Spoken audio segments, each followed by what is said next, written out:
idurdur BOS xalka xisaabaadka ganacsigaaga. magacaygu waa Cabdullaahi Yuusuf Maxamed waxaan ahay mid ka mid ah maamulayaasha shirkadda Bin Ali Shopping Center.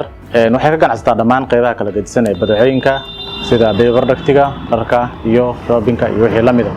shirkadda waxay aad iyo aad uga faa'iideysatay tiknoolajiyadda oo ah aasaaska maanta kaas oo ah in loo adeegsado nidaamka xisaabinta iyo kala gudbinta dhammaan qaybaha kala gedisan ee shirkadda. systemkaas waxaa naga caawiyay shirkadda Sostec Technology. runtii markaan isticmaalnay systemkaas waxaan aad uga faa'iidnay horumar aad u weyn oo la xisaabi karin. waxay noqotay in dhammaan alaabteeni ay kontaroonaato midna soo gashay midna naga baxday intaba xisaabaadkuna ay noqdaan on spot, yani isla markii oo xisaabta ay kala go'ayso kala jarkay isla markii faa'iidada aad ka heshid